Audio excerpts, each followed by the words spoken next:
Hello again. I just want to talk about the scope of the project of building this freight yard. It's loosely being called a freight yard. It's the whole end of the layout, people. But a couple of considerations. But before I start, I just want to say that I noticed somewhere on the news, even here, somewhere on the M6 recently, they just changed a bridge in a night or 2 nights or something clever. I really don't want this layout to be down for long.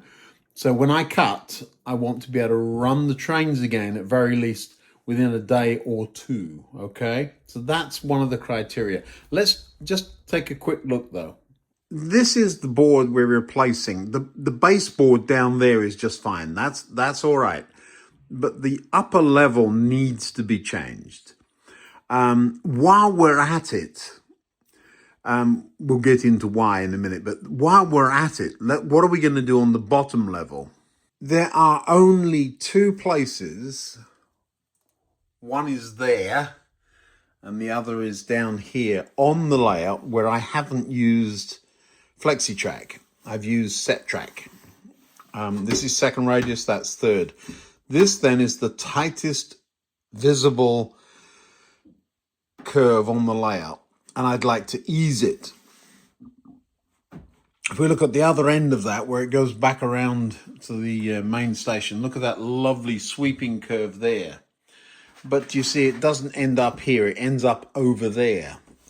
So if you're going to sweep curves, that's what ends up happening. Now, up here, again, there's another sweeping curve. Kind of nice sweeping under there, but you can't see it. So what are we going to do about that? So that's one of the things I want to sort out. Another thing is that the incline is still inclining all the way around to there, which is a problem. So that's the highest point of the layout, right there where my finger is. It stays that high. There's a bit of a wonk there. It stays that high right across this embankment. And then, believe it or not, it goes down a little bit onto the, you see the flex in the track there? It goes down the hill onto the viaduct level. The underground trains aren't representative of full height. By the way, I've got my finger on, you see the support there, there's one there, one there. Told you they existed, people didn't believe me. But the underground trains aren't representative, so you need something that's taller than that. Let me get a wagon in there, something like that. These are a little taller, but even that, there is room, even standing on the platform, it still goes under. So we can, what I'm trying to do is just reduce the height of this board. I know that one of the problems you have is you start building tunnels where tunnels wouldn't be in real life, but I just want to cheat that down so that this incline can stop inclining further back here. If we ease this curve and we start here, I don't intend to come back here. If we cut there and ease, it's going to wind up over there somewhere, and I believe there's room for that. And then this wouldn't be straight here, so this has all got to come up. But other than easing that lower level curve, the this end of the branch line can also be sorted out. We're not married to the cut and cover being there. It could be this way, for example. It could be further back. There's no magic about having it there other than under there. Can you see the track under there? I don't know if you can. Underneath there is the end of the fiddle yard that is associated with the branch line. So that is a thing. But yeah, let me just draw something for you so that you can see what I'm on. Look what's on the bench. Remnants of the last project, but I was having a look to see if the wheels could be changed on this EMU without too much success. Let me just clear up a bit. All right, still no 3x5 cards, but I do have a notepad that will do for this. We're going to draw it this way around today, though. Mostly when we're building train sets, we build, I don't know what that is. That'll work perfectly. Mostly when we're building train sets, we have an 8x4 board and we have an oval of track that runs around the outside of it, something like that. And then what happens is you try to put sidings on the inside and we run out of space. And in my case here, what I'm trying to do is something like that. So I've got a bit of a run around and maybe something like this. I need some cards. I need to go shopping. In my case, what I'm trying to do, first of all, it's a 2x8, essentially. It's 9 feet, but 2x8. And instead of, so what we're trying to do is recreate half of this. You see it? Something like that. But in my case, what I'm trying to do is instead of put the sidings on the inside of the train set, I'm trying to put the sidings on the outside. So let me draw the freight sidings that I want. There's one, there's the other. There's the crossover. It may be the other way, who knows? And there we go. And I want to get onto the main line this way. So I'm working on the outside. Now, in theory, that would give me more space because I'm not running into the corners, as it were. Do you see here on this one, you ran into the, you quickly ran into the curve, and all of this space is wasted.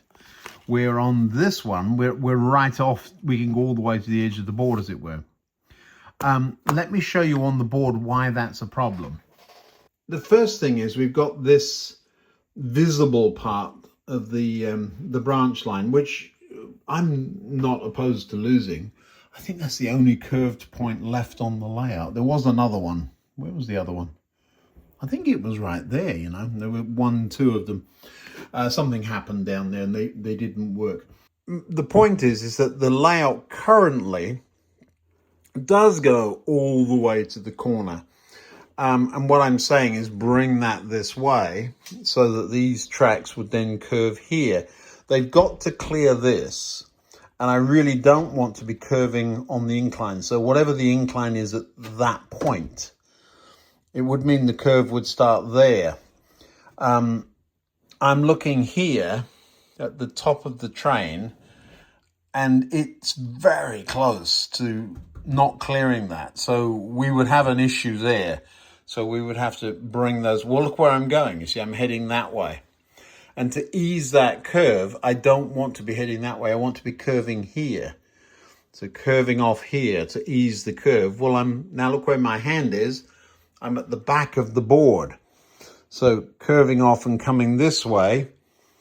So these lines then would need to curve here. This has all got to go. So we're coming this way, which is good because we've got the warehouse to go along the back of the board. And we've got a lot of these low relief buildings. I wish they made them that didn't all be low relief, but the plan is to run the low relief buildings along here. So it brings the town that way. Why would I do that? Well, we start to get close to there, which is trying to make it one big town with the station on the outskirts. So that's just fine. So I could actually start the curve there, bringing it this way. I don't mind losing all the way back to here. I don't want to go further than that, but I can go to here. The signal box would have to be relocated. It's in a good place there. But we could start creeping over here, retaining wall here, and then tunnel, bring it over. These tracks here can go anywhere. They don't need to be there. They can swing over there, so long as they don't get too close to those. But those could probably move back. Once we've got the top off, we'll be able to have a look at that. So whilst it is a very simple track plan, we're just joining those two and those two with those two and those two. That's just 4 lines. There are a number of considerations. So I'm having to think before I leap. Another issue is that once we do break off of the main line, I'm looking down for the points. They're right down here.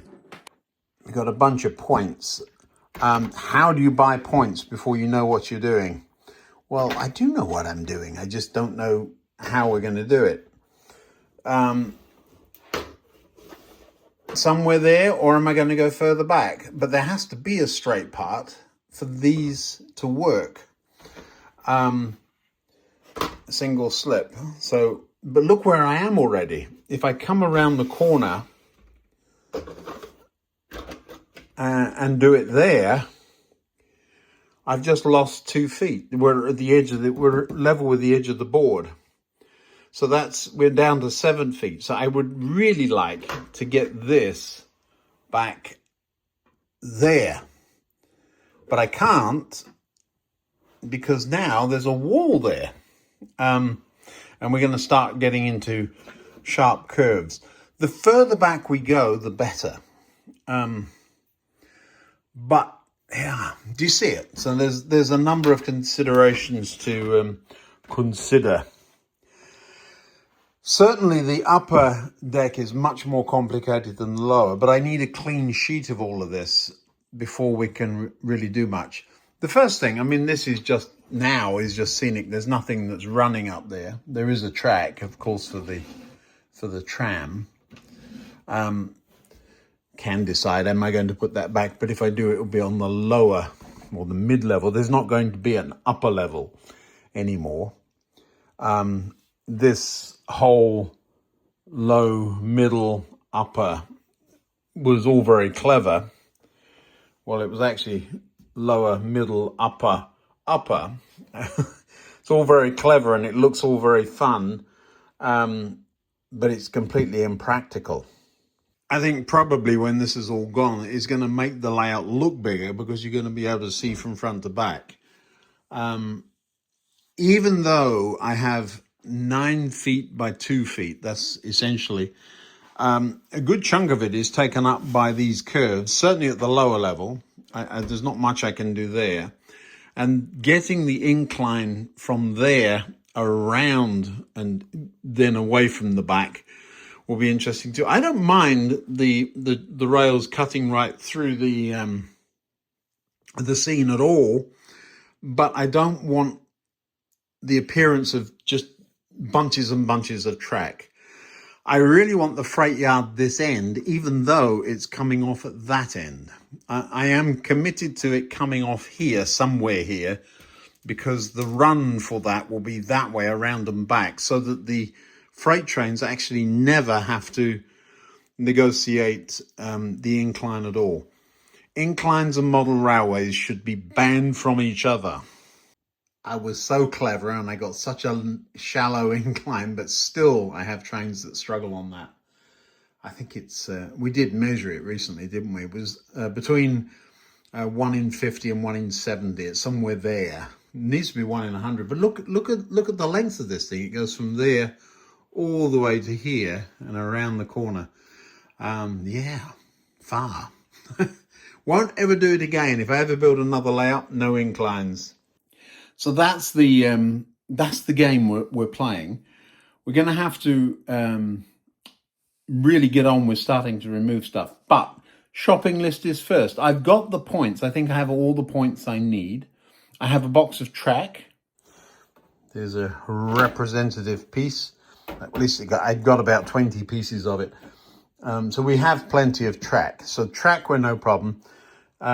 Fish plates were no problem. I've got both insulated and a couple of packets of the the metal ones. I now have, I better write this all down, hadn't I? All right, so it's not so much a shopping list as a parts list. So points, I'm writing it because it will probably help me trigger single slip track, fish plates,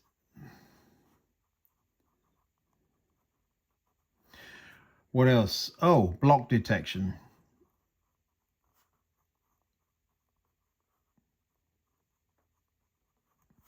Rolling stock. We've got that. All of those things we have. What else do we need? Hookup wire.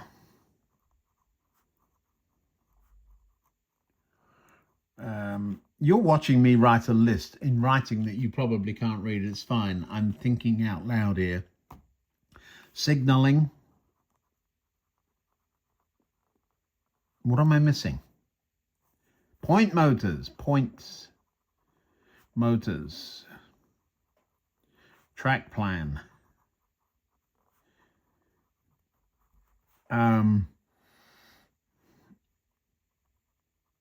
What else? Baseboard.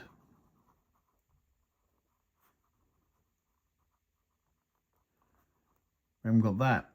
So we've got the points. Very rough track plan. Well, I've drawn, well, that's not really helpful. Essentially 2 sidings with changeover.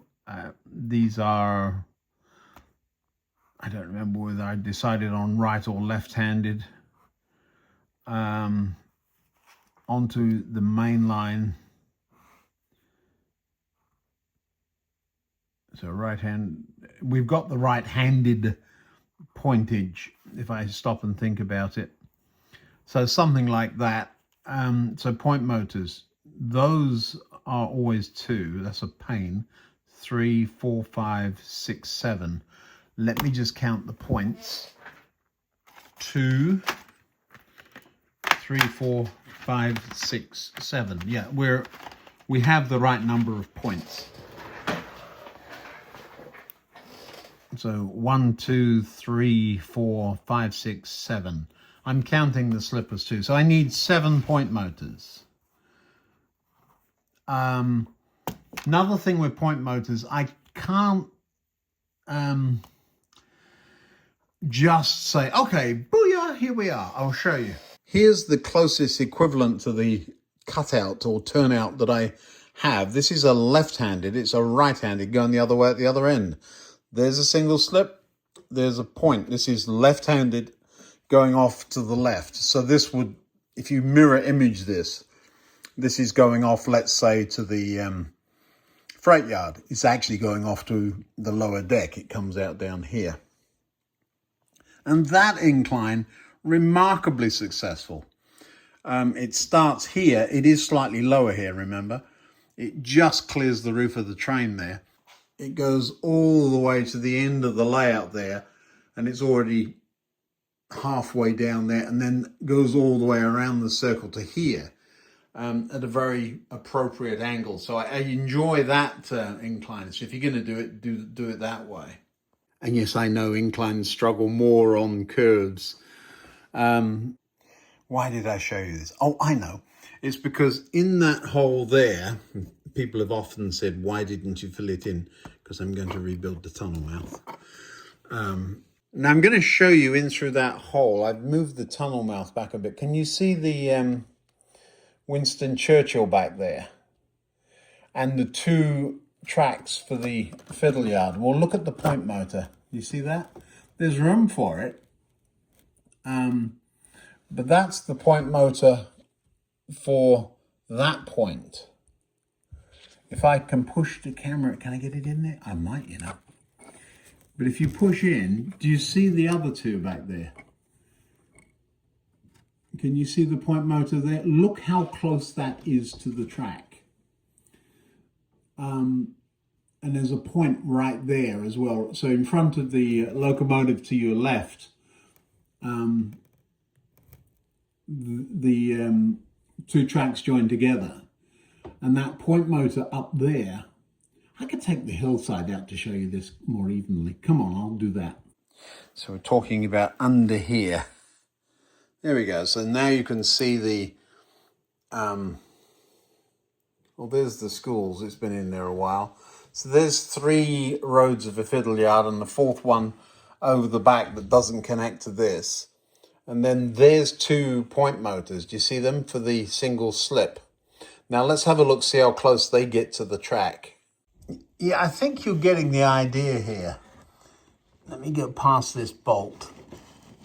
Look at that. That's tight.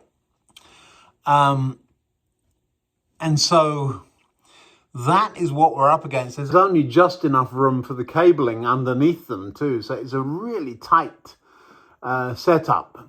It's worked fine, but it is very tight. And so now down at this end of the layout, there's nothing of a problem here. This is the only place on the layout where there's 1, 2, 3, 4 tracks across. That's it.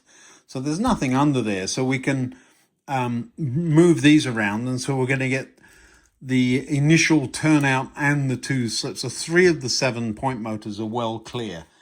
As we come around the corner, if we can get broken out into, remember the shops are going back there. So it'll be here somewhere. If we can get broken out with the head shunt and the other says 1, 2 more, isn't it? Is that 2? 1, 2, 3, 4, 5. And then there's 2 more at the other end. The ones at the other end, though, we've got to make sure that when we get over here, we're not sitting over these tracks, which will have moved over there. So we really do have to sort out the lower level before we can build the top level, which is frustrating. We've got to do some significant planning. And that's if we use the same point motors. I'd kind of like to use the lower profile ones up on top and then find ways of hiding them. Nowhere on the layout are we using cork or foam. It's all tracked straight onto the baseboard. But we've grown up and we've learned. But to use foam, I need the board to drop down just a little bit to allow that foam to be used. And we're already tight for space. So those are some of the considerations. I think we'll be just fine, but it is a thing. So that's what I'm thinking through today. I thought you'd like to come with me on part 1 of the planning for the new freight yard. We've got to give the freight yard a name. What? 2 lots of names? A lot of you are asking about Den Cross. Am I calling the layout that? I think I am. So Den Cross Model Railway. Den Cross being the name of the town, and the freight yard is in Den Cross, the main station Den Cross. So the underground station, then, what will that be called? Maybe Den Road or something. I don't know. We haven't come up with the underground station name, but it's in Den Cross. So that's something to think about, as in New Cross Gate, or Den Cross Gate, yeah, or something. I'm thinking, but come up with something for me. Love that so many of you have subscribed, and many of you are members. Thank you. Appreciate that. But we're going to run a couple of trains. One other thing, some of you have said, you never show us a picture of the whole room. Well, usually because it's in such a state. But I will show you today. Hold on. It's still messy. Messiest workbench in the whole wide world. That's the where I sit. So this is the village. That needs a name too, doesn't it, I suppose. Freight yard will go across the end. This is Den Cross Station. And then over here, High Street, and then the other little town on the end there. Something like, I always refer to it as Manston because of the airport, but it isn't really Manston, if you know what I mean. Well, then why not? It could be. These screens are blank again, which is making me nervous. UPS repair or expansion or replacement is a thing for this year for sure. And I don't mean the shipping company. It's interesting. I'm sitting here looking at the computer thinking 71 isn't there. That would be there, wouldn't it? So, well, where is it? So I'm looking all around the room. It's right down here in front of me and I can't see it. One of the things that's going to end up happening as we develop the layout is that the blocks are going to get shorter. So the 71 currently is actually parked right there, but it's in a block that goes all the way around to there. So that's, I don't know, many feet. You can get 3 trains in that. So I will break up these blocks and use up any extras I have on the 16 block thing that I just purchased. So there goes the 71. It's going up the incline. Oh, the church lights aren't on. I wonder what happened there. On the steepest curve on the layout, bar the one inside there, comes across the station. It's making an interesting noise today, and it'll stop about there. So that's now in the next block. So that whole run was in one block. All I did was move it up one block. And I've asked it to go around the loop and back down onto the block beside the one it was on. So essentially the train now is following the route it would usually take to get to the freight yard. It won't stop here. It'll go across this slip or the turnout and then stop. Should stop about there. Yeah, there you go. So that's a common stopping point. So it would then come from there, past the station, along this way, and turn out somewhere here when trains going the other way allowed it to. So the signalling is going to be important there, isn't it? So this is the view I have when I'm sitting at the control desk. I don't see the turnaround tracks going underneath the monitors down here. So I commonly see trains coming towards me right in the middle there. Around it goes, disappears, and it reappears on the left there, you see it? That's going to go all the way up around the top board. It's over there, look, you see? It's going to go around that top board. It's going to get underneath the current shopping street.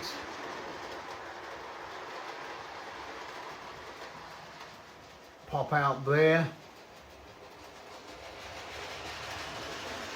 And it'll stop when it gets to just past the station. Or just beside the station there. So there is a plan for a level crossing there going off into the distance. I may have to shift that block back a bit because trains often do stop there, and presumably any barrier that's going to be put there would be on a timer, but there's no reason why it couldn't be on a occupancy too, so it would sit there going